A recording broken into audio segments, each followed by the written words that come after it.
ദിവസവും നമ്മൾ കേൾക്കുന്ന ഒരു കാര്യമാണ് നീ ഇന്ന് കുളിച്ചോ എന്നത്. കുളിച്ചു എന്നാണ് മറുപടി പറയുന്നതെങ്കിൽ ഇത്ര പെട്ടെന്ന് കുളിച്ചോ എന്നും, മറിച്ച് കുളിച്ചില്ല എന്ന് പറഞ്ഞാൽ നിനക്കൊന്ന് കുളിച്ചിട്ട് വന്നൂടെ എന്നും ആയിരിക്കും മറുപടി. ഇത് കേൾക്കുമ്പോൾ നമുക്ക് പലപ്പോഴും ദേഷ്യം വരാറുണ്ട്. എന്നാൽ ഞാൻ നിങ്ങളോടൊരു കാര്യം പറയാം, കുളിച്ചോ, പക്ഷെ അത് ദീർഘനേരം വേണ്ട. എന്താണെന്നല്ലേ? പറഞ്ഞു വരുന്നത് എക്സിമ എന്ന ചർമ്മരോഗമുള്ളവരെ കുറിച്ചാണ്.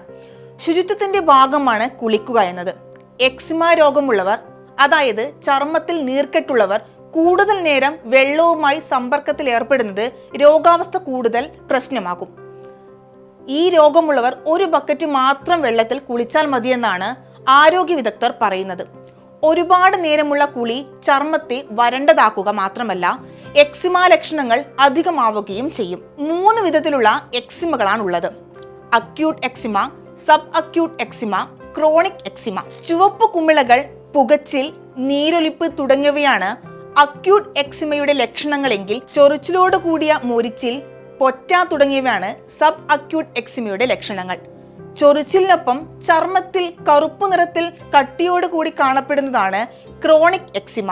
ഏതു പ്രായത്തിലും ബാധിക്കാവുന്ന എക്സിമ ഉണ്ടാവാൻ പൊടി, പുക, ചിലയിന സോപ്പുകൾ, തുണിത്തരങ്ങൾ, സ്കിൻ കെയർ ഉൽപ്പന്നങ്ങൾ എന്നിവയും കാരണമാകാം. ശരീരത്തിന്റെ പ്രതിരോധ സംവിധാനം എക്സിമയിലേക്ക് നയിക്കുന്ന പ്രധാന ഘടകമാണ്.